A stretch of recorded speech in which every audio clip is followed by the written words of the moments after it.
ဖိသိဆရာကျွန်တော်မောင်သိန်းတယ်တို့ပြန်တော့မယ်ခမရညနေစောင်းရင်ဖြင့်ကြောင်းတော်ကရက်တောင်နေထမ်းပြီးတောင်းတန်းနေလာတော့မမို့ကြောင်းတော်ရဲ့ညနေစောင်းရင်ဖြင့်ကြောင်းတော်ကရက်တောင်နေထမ်းပြီးတောင်းတန်းနေလာတော့မမို့တို့ကဘာတန်းနေတဲ့ကျောင်းတော်ရဲ့ကြည်တန်းဗိသိက်ဆရာကသူကိုယ်သူပြန်သွားတာအသာပြန်မသွားဘူးကျွန်တော်သိန်းတယ်လို့ပြန်တော့မယ်ခမရဟုတ်တာဗောဦးနေဝင်းရသူတို့ကသိန်းချီပြီးပေးရတာဟိုဒီလိုမဟုတ်လားကိုတာကျဟုတ်လားညနေစောင်းရင်ဖြစ်ကျောင်းတော်ကရက်တောင်နေထမ်းပြီးတောင်းတန်းနေလာတော့မမို့ငါတို့ဘုန်းကြီးတွေကဗာဒန်ကြီးတွေတဲ့ကြည်သားတဘောပါရလားဟေ့ကိုသားရောခင်ဗျာလူပြောနေရမဟုတ်ဘူးတော်ရည်စိတ်မစိုးနဲ့ကြားလားမလီအဲ့ဒီဗိတ်တိတ်ဆရာဆိုသွားတာကိုကျုပ်ကပြန်ဆိုပြတယ်ညနေစောင်းရင်ဖြင့်ကျောင်းတော်ကရက်တောင်နေထမ်းပြီးတောင်းတန်းနေလာတော့မမို့ကျွန်တော်မောင်သိန်းတယ်လို့ပြန်တော့မယ်ခင်ဗျာပြန်မအောင်မယ်ပြန်အောင်မယ်ခင်ဗျာလူလက်စွပ်ကကြွားသေးတာဩနော်ဖြစ်နေတာဗုဒ္ဓဘာသာတိုင်းပြည်မှာမှန်လားဟေ့သူကြွားလေကြွားရှင်စရာပဲဦးနေဝင်းရဲ့ညနေရောက်တော့ကျွတ်တို့အလှည့်ပေါ့သူပြောသလိုရက်တောင်ကြီးလေးထမ်းပြီးတော့တောင်းတန်းနေကြွပြီပေါ့တန်းစီပေါ့ဆောနာလို့ပေါ့လာတယ်ဘုန်းကြီးဆိုတဲ့အမျိုးကလည်းဘက်ကလေးဆိုမျက်စိကလှမ်းကြည့်လိုက်တယ်ကြော်ဝဲငါပြောသေးတွေကလည်းပဲညိုးပြီးပိန်းနေတာဟိုးရဘုန်းကြီးဆိုတော့ကြည့်တယ်ဒီမှာဖီးဖီးပြည့်ပြည့်ဖြိုးဖြိုးပါပဲအုံးဒီညမပါဘူးအဲ့တော့အဲ့ဒီတော့ကလွန်ခဲ့တဲ့9နှစ်လောက်ကဟောတာဆိုတော့တကယ်ဦးနေဝါတထောင်တန်လေးတွေက15ရွက်ထောင်ထားတာကျုံမမိတယ်ညနေစောင်းရင်ဖြစ်ကျောင်းတော်ကရက်တောင်နေထမ်းပြီးတောင်းတန်းနေလာတော့မမို့သူပြောသလိုပဲလေတထောင်တန်15ရွက်ဆိုတော့ဘယ်လောက်ကြည့်လားဗိသိက်ဆရာကသိန်းချီပေးရတယ်ဆယ်ချီပေးရတယ်လေဆိုင်းဆရာတွေဗိသိက်ဆရာတွေကတို့ဘုန်းကြီးတွေက1000ခွဲတယ်ဟိုတုန်းကပြောပါတယ်လွန်ခဲ့တဲ့9နှစ်လောက်ကအခုလိုမျိုးသာသနာမလူဘူးမှန်လားရဲ့အဲ့ဒါဘုန်းကြီးတော်ကကပ်ပြီးတော့အနာနာကပ်ပြီးစောနာလို့ပေါ့ပလင်နာနေကပ်ပြီးတော့ပြောသွားတယ်ရွှေမြန်ကြီးတဲ့မင်းကတော့ဓမ္မဂတိကဆိုတော့ဟုတ်တော့တယ်တဲ့တို့တော့ဒီပွဲအရင်ရှုံးနေတဲ့ကိုသားချိုကြီးကျုပ်ကပ်ပြောသွားတယ်ကြွတဲ့ဘုန်းကြီးတွေဗါတယ်တော့ဟုတ်တော့လေဟုတ်မှာပဲဦးနေဝင်းရမှန်လားရဲ့ဟိုတုန်းကတကယ်ကြီးတို့ငငယ်တုန်းကခစ်တုန်းကတော့လှေခစ်လဲခစ်ကိုဗျနွားကော်ပြီးရွာတဲ့ဟဲ့တကလာခဲ့တဲ့ဟဲ့သွားကြရှိတယ်ဆိုသွားဆိုတော့ဘယ်စီမလဲမလူဘူးမကုံဘူးကိုစပိန်ကဲဆိုတော့ဦးဇင်းတို့ဆိုចောင်းသားဘွားတော့ဘုန်းကြီးတွေစပိန်နဲ့လိုက်ပို့ရတာကိုရင်လေးတွေစပိန်ပေါ်သင်းပြီးတော့ဆိုတော့မကုံဘူးကိုမှန်လားအခုကျတော့ဘုန်းကြီးနဲ့ဗာနေနဲ့ဖြစ်အဲ့တော့ဘုန်းကြီးကကပ်ပြောတာလေရွှေမြိုင်နဲ့ဒီပွဲအရင်ရှုံးတယ်တဲ့ဟုတ်ပါအလူမသိလားဒါပေမဲ့ဒီပွဲရတော့သိကြတယ်အရင်မရှုံးပါဘူးပရိခေယာတွေရောစုံစုံလင်းလင်းနဲ့ဒီလိုမဟုတ်လားဟေ့ဟာအများကြီးပဲလူလိုက်တာတွေတန်းလိုက်တာတွေကိုဦးဇင်းတို့ကဘာပြောချင်တာလဲလို့မေးရင်ဘယ်လူဘုန်းကြီးတွေပတ်စံကြီးမလူနဲ့အခုလူလေးဦးဇင်းတို့ကအကြိတ်ဆုံးပဲတကယ်ကြီးခမည်းလူဟောလို့ကျုပ်ဓာကြီးတွေကပြောတာမဟုတ်ဘူးကြားလားအလူတယ်ဆိုတော့အဲ့ဒါလိုဖြစ်ရမှာဘယ်ဘုန်းကြီးကပတ်စံလူခိုင်းခင်ဗျားတို့ကပစ္စည်းလေးပါလို့ရည်ရွယ်ပြီးတော့လူလိုက်တယ်လေတို့တော့ကျွတ်တို့ကပစ္စည်းလေးပါမတော့ရင်ဘယ်လိုလုပ်မှန်ပါတဘောပိုင်လာရေးအခုလိုမျိုးစုံစုံလင်းလင်းလေးလှုပ်လဲတော့စုံစုံလင်းလင်းကုသိုလ်မရဘူးလားမလွဲစီနဲ့မှန်လားဟေးဘုရားဘာသာတွေဗါလဲတော့မလွဲစီနဲ့မှန်လားဟေးအလူသွားရင်ဘာပွားမယ်အလူသွားရင်ဘာပွားမယ်အလူရောက်လာရင်ဘာရအောင်ယူရမယ်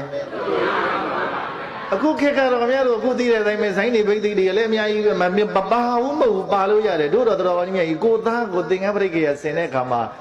ဒိုးချင်းပေါက်မြင်နေရရင်သဘာဝကြပါမလားတပိတ်ကအစုပ်ပြတစ်ခါသုံးပလတ်စတစ်တပိတ်လေးဆိုသဘာဝကြပါမလားမှန်လားဟေးသဘောပါရလားအဲ့ဒါလေးတွေပြောတာကဲခင်ဗျားတို့ကဲကျောင်းတော်ရပြကဲမေးပြီးရှင်လောင်းလဲတယ်ရှင်လောင်းလဲတော့ကဲခင်ဗျားတို့မလဲ့ခင်ကိုဘာပြရတယ်တော့ကဲဘာကြောင့်ပြကဲပြီးရောနဲ့ဘာကြောင့်ပြတာလဲလူမှလူကဒါလေးပြောတာမှန်လားဟေ့တခါကြီးအဲ့ဒီနဲ့ကိုပြရတဲ့အကြောင်းရင်းကဘယ်သူကပြခိုင်းလို့ပြတာလဲ တချို့အဲ့ဒါမသိတဲ့ပုဂ္ဂိုလ်ကဟိုဘာလို့လဲနတ်စင်ရောက်ပြီဆိုရင်မောင်ရှင်လောင်းနေထိုင်ပြီးဥချခိုင်းတာရှိသေးတယ်မလုံလေနဲ့တဲ့မှန်လားဟေးမလွဲစေနဲ့နတ်ပြတဲ့အကြောင်းရင်းကဟဲ့သာသနာပေါင်းတက်မယ်ဝါရီသင်္ကန်းဆင်မြတ်ပြီးတော့ရှင်ရဟဝမယ်မြင့်မြတ်တဲ့သားအာဇာနီလေးမို့လို့ဒီနတ်တွေကိုစောင့်ရှောက်ခိုင်းဖို့နတ်ကိုပြသည်မှန်ပါဗျာကျောင်းတော်ရည်မှတ်ဟေးဒီနတ်ကိုပြရတဲ့အကြောင်းရင်းကဘာကြောင့်လဲတော့ဒီမောင်ရလောင်းလေးကိုတဲ့ပိုင်ဟိမ့်တန့်လေးကိုဘာမှမဖြစ်အောင်လို့မို့လို့အန္တရာယ်တွေမကြက်ရောက်အောင်လို့မို့လို့ဒီနတ်တွေကဘာလို့လဲဝိုင်းပြီးတော့ဘာလို့လဲစောင့်ရှောက်ကြပါဆိုပြီးတော့ဘာပြရတာနတ်ပြရတာတဲ့မှန်လားဟေးနတ်လေလားအဲ့ဒါကိုခင်ဗျားတို့ကဘာလို့လဲနတ်စင်ရောက်ရင်တချို့နတ်ကတော်လေးနဲ့တွေ့ဘာလို့ခိုင်းနေတော့အညွန့်ကျိုးပြီလေတခါကြီးဦးနေဝင်ရဘာညွန့်ကျိုးတာတရဏဂုံအညွန့်နေကျိုးပြီးတော့အဲ့ဒီကလေးရဲ့ဘုံနေကန်နေနေဖြစ်တော့မှာပေါ့ဗျာမှန်လားဟေးသဘောပါရလားကဲရှင်လောင်းလဲပြီးနတ်ပြပြီးတော့ရှင်လောင်းဘာကြောင့်လဲရ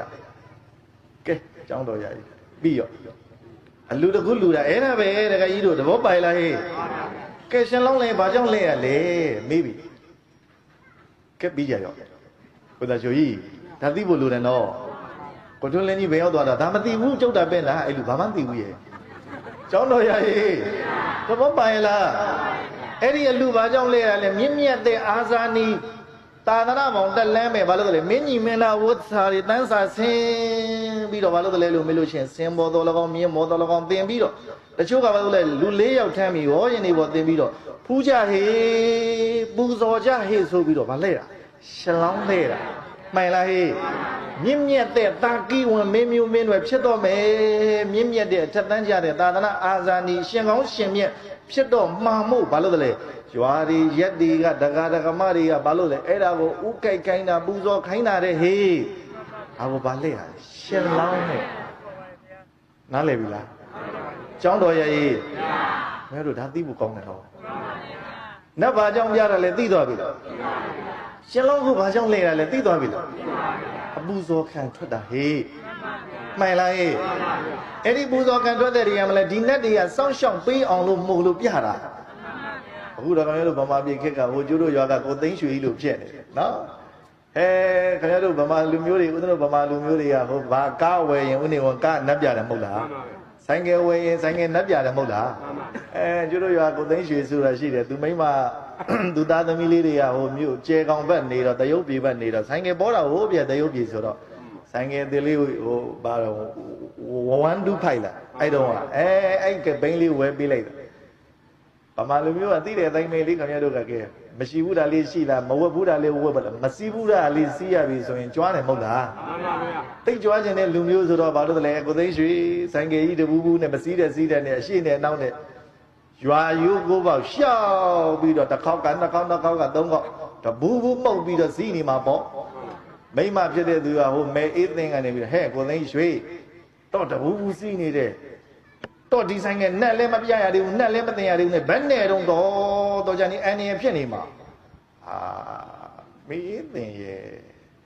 နင်းနက်ကဟိုမှာကိုကိုပဲအောက်မှာနေတာငါတို့နဲ့စီးရိုးပဲချတာသူမြင်မှာပါဟာတဲ့ကျောင်းတော်ရည်စီးရိုးပဲချတာဗါလဲတော့နတ်ပြအောင်လို့မလို့တဲ့ဟဲ့စီးရိုးပဲချတာဗါတော့သူမြင်မှာပါတဲ့ဒီလိုပြောတယ်ကျတို့ရောကိုသိန်းရွှေမှန်လားဗျာအခုခင်ဗျားတို့လည်းဗမာပြည်ကအဲ့လိုပြောတယ်ကိုပြရတဲ့ရွေချက်ကဘာကြောင့်ပြတယ်လဲမသိဘူးဖြစ်နေရှင်လောင်းလဲပြီးအဲ့ဒါနဲ့ဆက်သွားခင်ဗျားတို့ကဲဘာလို့လဲပိဿာတွေခင်ဗျားတို့တကယ်မဝယ်ရဘူးလားပိဿာတွေဝယ်တယ်ဘာကြောင့်ဝယ်တယ်လဲဒီလိုမျိုးရှိတယ်နော်ဗျာတချို့ဘုန်းကြီးတွေတော့မသိဘူးရှိသေးတယ်အဲ့ပိဿာတွေဝယ်ပြီးတော့ဘာလို့လဲလို့မောင်ရှင်လောင်းဆန်ချတော့မယ်ဆိုလို့ရှိရင်အလူတကာနဲ့လူမနှစ်ဖက်ဘာလို့လဲဒူလေးထားပြီးတော့ဆန်ခံရတာအဲ့ဒီမြင့်မြတ်တဲ့ဆန်လေးတွေကိုအောက်ကျသွားမှစိုးလို့တားကောင်းယရနာမြင့်မြတ်တဲ့အာဇာနည်လေးရဲ့သပင်ဥကောင်းကကျလာတဲ့သပင်လေးတွေမြေကြီးကျမှစိုးလို့တဲ့အဲ့ဒီပိတ်ဖြူတွေနဲ့ကိုသားချိုကြီးဆန်ခံရတာမှန်လားဟေ့မှန်ပါဗျာနောက်ဘာလို့လဲကန်းဆောင်အိုးလေးတွေမထားရဘူးလားမှန်ပါဗျာထားရတယ်ကိုသားချိုကြီးမှန်လားဟေ့အဲ့ဒီကန်းဆောင်အိုးလေးတွေဘာကြောင့်ထားရလဲမသိဘူးကြုတ်ပဲပြောပြတော့မယ်ခင်ဗျားတို့မေးနေရင်ချင်းကုန်မစိုးလို့ ကျောင်းတော်ရရေးအဲ့ဒီကံဆောင်ဦးလေးတွေထဲမှာ